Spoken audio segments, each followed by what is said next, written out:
नमस्कार. मी शुभांगी करते. आज आपण 10वीचा चुडीवाला लेसन करणार आहोत. जयश्री रुईकरांचा.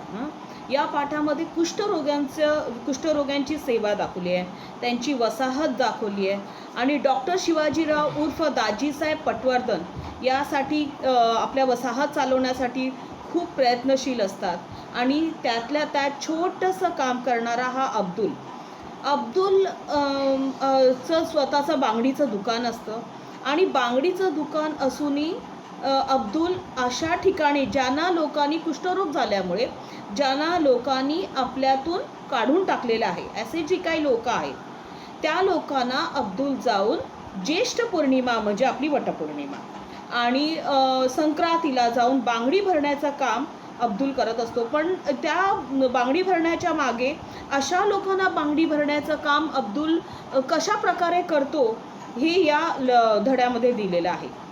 तर आपण लेसन चालू करूया. अब्बाजान आज मत जाऊ ना तपोवन को.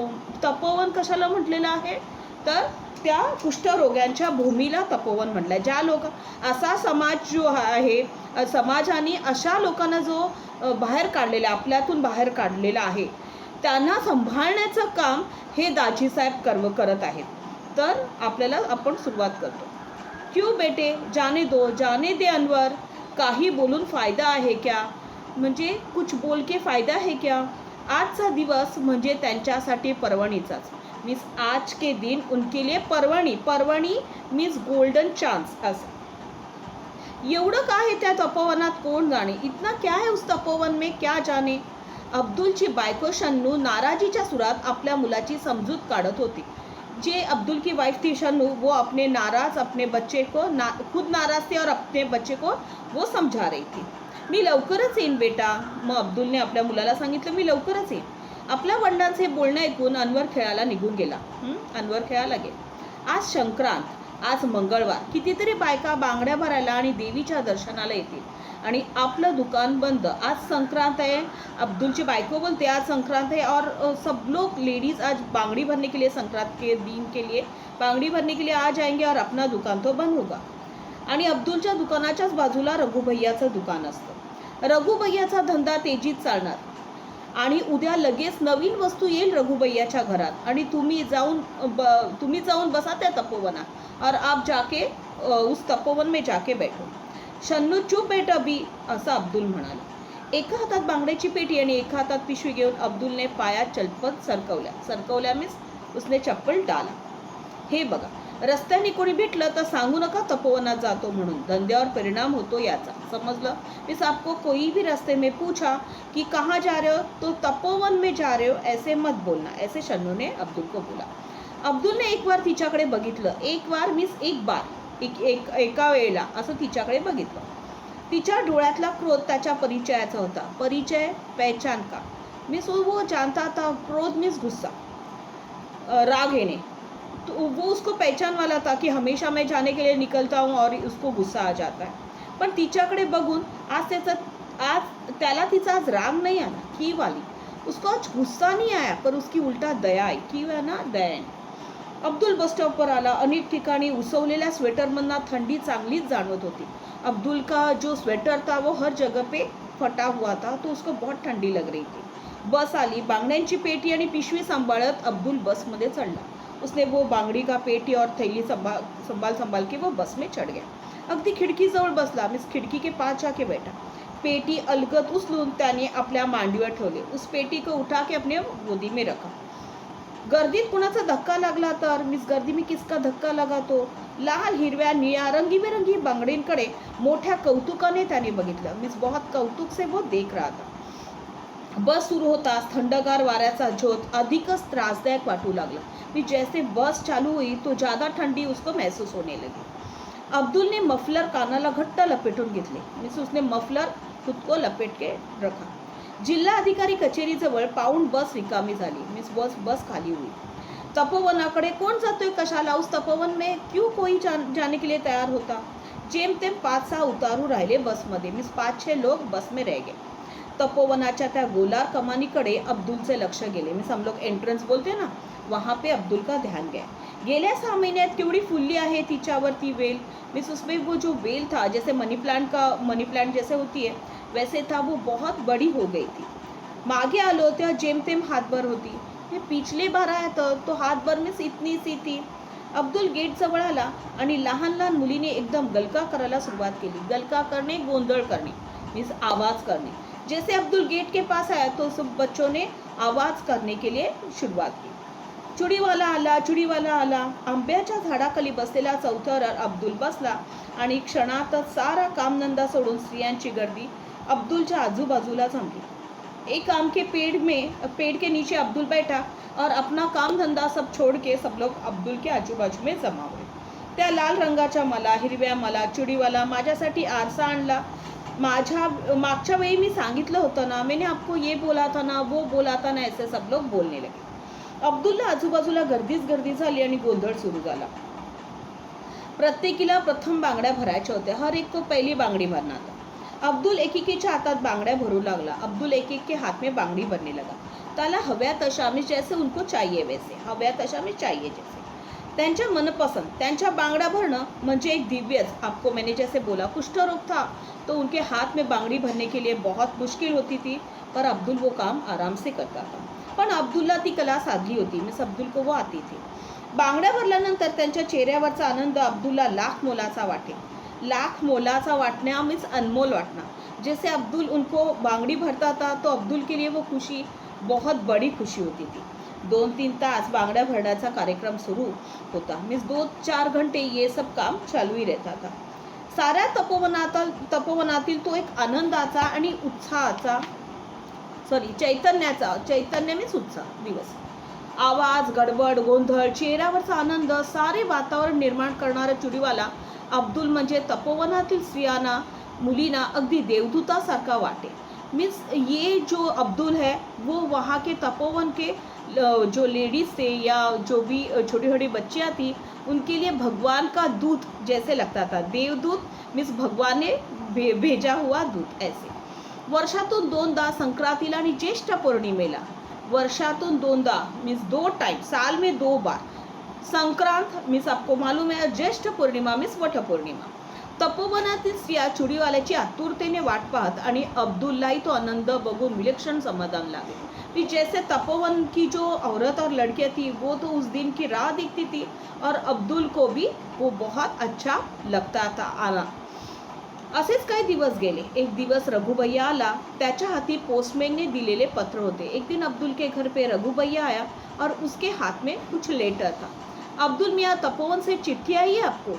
रघु भैया बोला कि तपोवन से आपको चिट्ठी आई है, दिखाओ दिखाओ दिखाओ। अरे पण चिट्ठी मराठीतून आहे, पर ये चिट्ठी मराठी में है, मग वाचून दाखव ना तूच, फिर तू ही पढ़। रघु भैया ने चिट्ठी मोठ्याने वाचली। रघु भैया ने वो जोर से पढ़ी। चिट्ठीतला मजकूर ऐकून अब्दुल आणि शन्नू याला खूपच आनंद आला। चिट्ठी में जो लिखा था पढ़ के अब्दुल और शन्नू को बहुत खुशी हुई। तपोवनात होणाऱ्या संमेलनाच्या प्रसंगी अब्दुलचा खास सत्कार होना होता। मीन्स तपोवन में एक प्रोग्राम होने वाले था और उसमें अब्दुल का सम्मान करने वाले थे आणि त्यासाठी पत्र पाठवून दाजी साहेबांनी त्याला निमंत्रण दिले होते। निमंत्रण देना, आमंत्रण, इन्विटेशन देना, तो उसके लिए उसका सत्कार करने के लिए दाजी साहब ने उसको निमंत्रण दिया था। 2 दिवसांनी सत्कार समारंभ होता। 2 दिन के बाद सत्कार समारंभ था। कधी लाभणार नाही असे सत्काराचे भाग्य त्याच्या वाट्याला आले होते। उसको कभी कौन इसका सत्कार करेगा, पर अब्दुल ने ये जो काम किया था इसलिए उसका दाची साहब सत्कार करने वाले थे। पत्र आल्यापासून तो आज आनंदात होता। जब से पत्र आया था तब से वो खुश था। पुन्हा पुन्हा तो स्वतःलाच विचारत होता। बार बार अपने को ही वो पूछ रहा था, सत्कार करण्या एवढे मी काय केले आहे तपोवनासाठी? सत्कार करने लायक ऐसे मैंने क्या किया है? अब्दुल तपोवनात आला तेव्हा कार्यक्रम सुरू झाला होता। जब भी अब्दुल तपोवन में आया तभी प्रोग्राम शुरू हुआ था। स्टेजच्या समोर बाजूला बसलेल्या खुर्चीवर काही निमंत्रित पाहुणे मंडळी बसली होती। स्टेज के बाजू में जिन लोगों का इन्विटेशन दिया था वो लोग भी बैठे थे। अब्दुलला त्यांच्याबरोबर बसायला संकोच वाटला। संकोच वाटने की एक हम लोग ने मन में एक नकार होना, वैसे मीन्स मोकळेपणा नहीं होना। अब्दुलला त्यांच्यावर बसायला संकोच वाटला। तो तसाच उभा राहिला। वो वैसे ही जाके खड़ा रहा। तेवढ्यात खुद्द दाजी साहेबांनी त्याला बोलून जवळच्या खुर्चीवर बसायला लावले. तभी दाजी साहेब आए और अब्दुल को बैठने के लिए बोला. सत्कार समारंभाच्या कार्यक्रमाला सुरुवात झाली और उस प्रोग्राम को सुरुवातीच्या अध्यक्षांचे स्वागत वगैरे औपचारिक झाल्यावर दाजी साहेबांनी बोलायला सुरुवात केली. स्टार्टिंग का जो औपचारिक था वो सब होने के बाद दाजी साहेब ने बोलने के लिए शुरुआत की. अब्दुल बघतच राहिला. अब्दुल देखती रहा.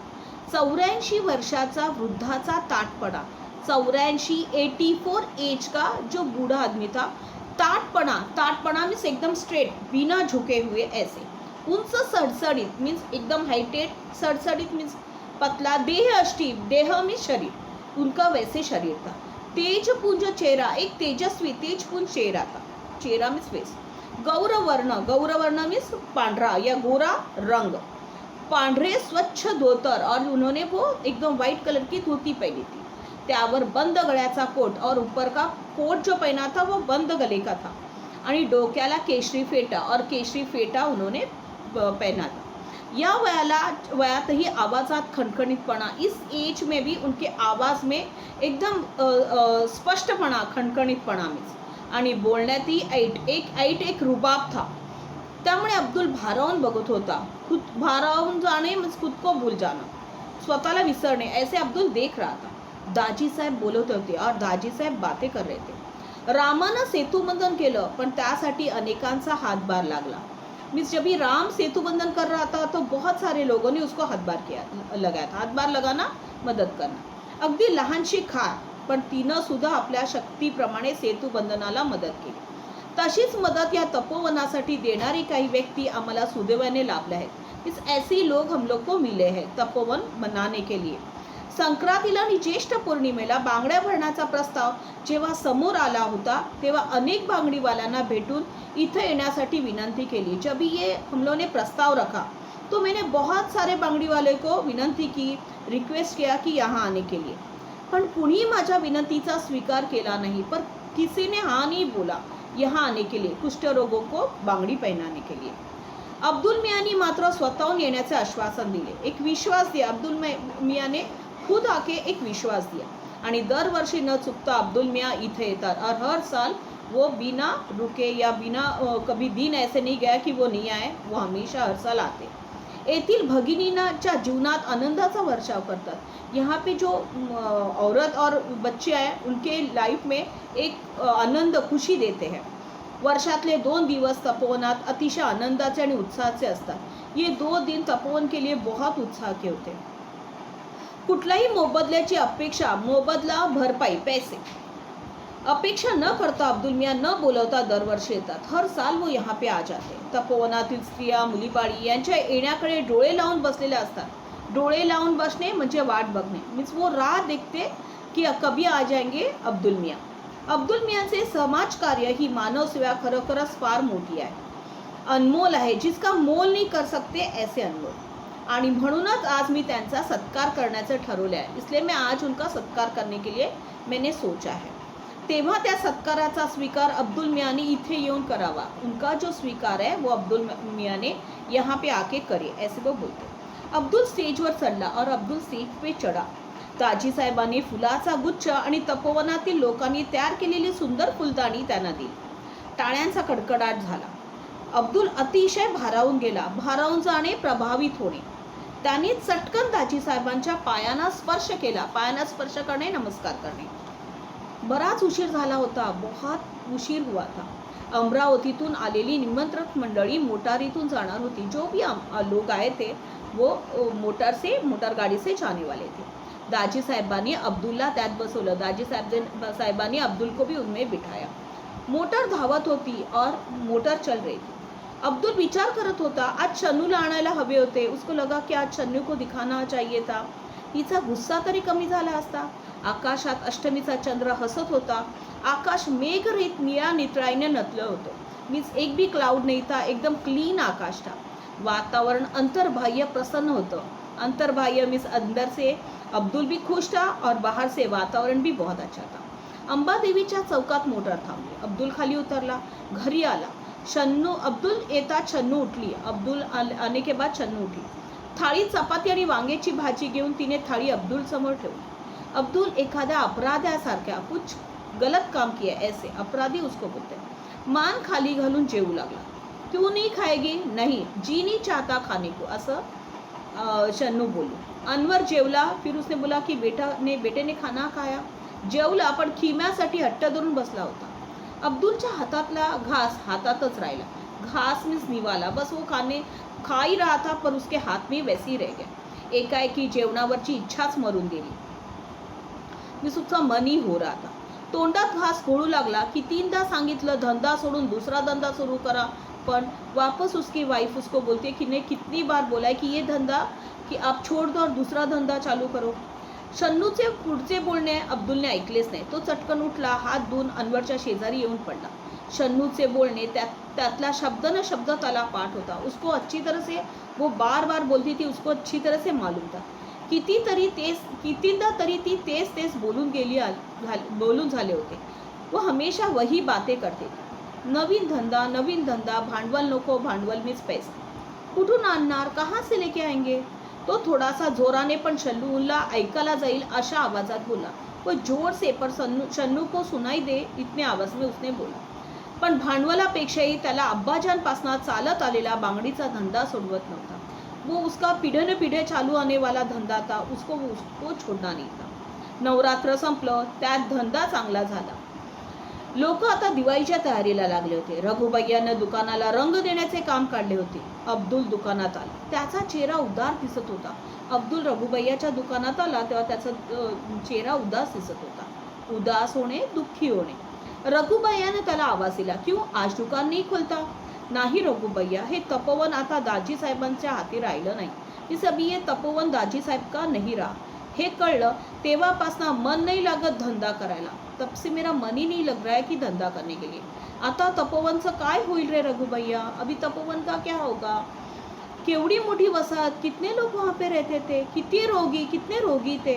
आता त्यांची कशी काळजी घेतली जाईल रे. इस अभी उनकी केअर कोण करेगा. आणि आयुष्यातले मोल देऊन तन मन धनाने फुलवलेली ही कर्मभूमी सोडण्याच्या कल्पनेने दाजी साहेबांना काय वाटलं असेल. दाजी साहेब ने अपना तन मीन्स शरीर, मन मीन्स मन और धन मीन्स पैसा इतना लगा के उनका ये ऐसे हाल होने वाला था, तो वो कितना गलत सोचते होंगे. अब्दुल विलक्षण हळवा झाला होता. देवळातल्या पहारेकऱ्याचे 2 टोले दिले. शन्नू घोरत होती. अनवर गाढ झोपला होता. अब्दुल उठला. अगदी हलकेच, एकदम आरामशीर. कोपऱ्यात बांगड्यांच्या पेटीवर ठेवलेल्या पिशवीतले एक वस्तू बाहर काढू लागला. इस कॉर्नर में उसने जो थैली रखी थी उसमें से एक चीज निकालने लगा. पावडरचा डब्बा, रुमाल, रिबिनी, पीना, सोनेरी बांगड्या, साध्या बांगड्या, नायलॉनच्या बांगड्या. संक्रांतीला सारे तपोवनात नेणार होता. मैं संक्रांति के टाइम पे उसने सब ले जाने के लिए उसने वो सब रखा था. तिथे चुडीवाला म्हणून स्त्रिया, मुलीबाळी धावत त्याच्याजवळ जमणार होत्या. काही काळ तरी सारे विसरून हसणार होत्या. मीन्स हम लोग को कोई रोग है, हम लोग को कोई अपनाता नहीं है, ये सब भूल के वो चुड़ी की खुशी में वो रहते थे. आणि त्यांचे हसू बघून अब्दुल मनोमन सुखावणार होता. और उनकी खुशी देख के अब्दुल को भी अच्छा लगता था. पण आता सारे संपले होते. स्वतःसाठी सारे जगतात. खुद के लिए सब लोग जीते हैं, पर दुसऱ्यासाठी जगण्यातला आनंद, त्या आनंदाचे सुख वर्षातून फक्त 2दाच अब्दुल अनुभवायचा. सब लोग अपने लिए जीते हैं, पर दूसरे के लिए जीने के लिए अब्दुल ये अनुभव 2 बार लेता था. पर आता तेही मिळणार नव्हते. पर अभी ये भी नहीं मिलने वाला था. एखाद्या वस्त्राचा एकाएकी रंग उडून जावा तशी त्याची जीवनेच्छा एकाएकी उडून गेली होती. जीवन जीने की इच्छा, उसके लाइफ की जो इच्छा थी, जीने की इच्छा, वही उड़ गई थी. जैसे कपड़े का रंग कैसे उड़ जाता है, वैसे उसकी जीने की इच्छा भी उड़ गई थी. या साऱ्या वस्तूंकडे बघता बघता अब्दुलचे डोळे पाण्याने काठोकाठ भरून आले. और ये सब चीज़ों के पास देखते देखते उसके आंखों में से पानी आने लगा. त्यात तपोवनचा परिसर विरघळत होता. हळूहळू रात्र उतरणीला लागली होती और रात हो चुकी थी. तुम्हाला जर काही समजलं नसेल किंवा काही प्रश्न असतील तर तुम्ही कमेंट बॉक्समध्ये मला विचारू शकता.